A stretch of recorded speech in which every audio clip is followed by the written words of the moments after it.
I'm going to get all the good out of the way so I can focus on giving feedback on the parts of the game I think need some polish. So first, the presentation is lovely, top of its class.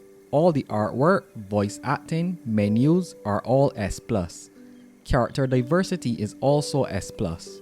And again, the overall presentation is S+, and it is what is going to draw people in. But to keep them playing long term, during the times when the story is on break, I think some changes will be needed. First, let's start with energy. It reaches the cap too quickly. I personally do not feel like games should be forcing players to log in more than once a day. I know you technically aren't forced, but the whole idea of an energy limit is to partly get you to log in before it gets full, so you feel like you are making effective use of every second you are offline and online in the game. It works to some extent, but I think it creates an unhealthy relationship for a lot of players, which can lead people to feeling more like the game is a chore and not as much fun. My suggestion is giving us a 24-hour period before your energy fills up. If 24 is too generous, do 20, maybe even 18. But the current system refills too quickly. Also, when it comes to energy, in the first week or so of launch, I advise that you shower the players with extra energy. In those first few days, people like to build up their favorite characters and just play as much of the game as they can, and you should assist them in doing this without making too much money. Let them play the game and make progress at a reasonable rate.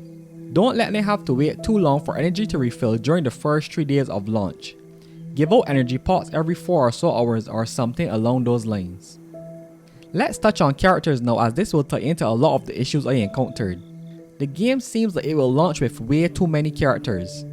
I love having this many characters, but the game systems don't allow for you to enjoy playing with all the characters you acquire, because building all of them becomes very expensive. Lower rarity characters are cheaper to build, but they are also inferior to higher rarities, so no one will want to use them even if they love the design. And I can never understand why create such lovely designs and then just have them be dead pixels to most players. My suggestion is to create a hero reset system. I'm not going to tell you how to implement it, but I've seen quite a few different ways. What the system needs to achieve is that it gives me a way to reset a character and receive back a full refund of all the resources I invested into said character. That way I can try the character, and if I don't like them, or I pull a character to replace them, I can reset them and not feel like I wasted resources. This system allows players to experiment with all the heroes in the game and not feel punished. It will also drive up playtime and engagement, because if they are stuck on a stage, they might just invest into and try a different character. The current system involves way too much grinding for the amount of characters in the game at launch. Another thing about the characters is that there should be a way to preview unowned characters. Let people admire all of your designs until they get lucky enough to pull them. It can get them hyped and invested into pulling on the gacha. I see no benefit to not being able to view a character unless you own them. Now, I've mentioned a few times that the game can feel grindy, and I believe this is something that should be cut down on in different ways.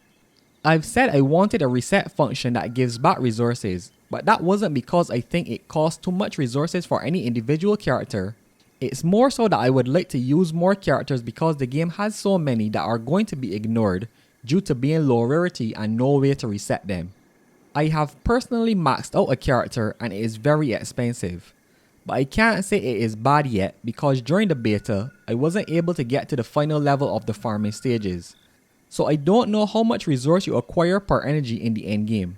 It feels expensive, but this might not be so once I can farm higher level stages, and if you implement a reset system. One problem I do have with the farming stages though is the actual resources. Some of the resources needed to power up the characters are broken down by elements. This is okay. They are further then broken down by rarity, and this is not okay.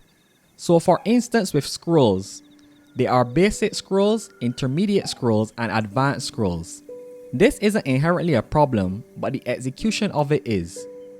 Basic scrolls can only be farmed in stage 1. Intermediate scrolls can only be farmed in stage 2, and stage 2 doesn't drop any of the stage 1 scrolls. And advanced scrolls are exclusive to stage 3, and stage 3 doesn't drop any of the lower level scrolls. So when you go to farm, You have to make sure you are farming the correct level, and this can lead to mistakes and frustration. My suggestion is to use one universal scroll for everything, or have an exchange system where you can trade down or up to get the scrolls you want. An exchange system would also be great for the elemental type of the scrolls. That way, if I have too many blue, I can convert them to green and vice versa. And as we are on the topic of materials, and I earlier suggested using one universal material type, the game also has way too many currencies. My suggestion is to cut down on some of these by fusing them together and making some currencies more universal. I know a lot of them are for different shots, so you can be rewarded for different game modes. But it is also confusing, and I think having less currencies will only benefit the game and players in the long haul. This one is just a small thing, but countdown timers should be placed on everything that has a reset. So the daily tasks, weekly tasks, and shop items. Players should always be able to quickly tell when the next reset is. It also helps when you're in a different time zone from the notices. And finally, the last thing I believe needs improvement is the battle system. And by this I don't mean the core system, it just needs some quality of life in areas. It's a bit hard to tell which cards belong to which characters at a glance. It's not that big of an issue, and I am not sure exactly how to improve it, but it's just something I want to bring attention to.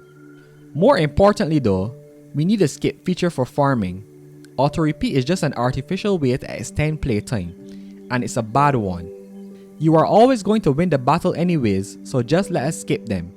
I did a lot of farming during the beta, and this was annoying as I was trying to build multiple characters for testing. If you want to extend playtime, create more game modes that don't require stamina, so we can quickly burn our stamina when farming and then play more engaging content. And still on the battle system, an auto battle feature would be appreciated. The beginning content isn't challenging and is full of story, so I wasn't fully engaged having to manual through all of these easy battles.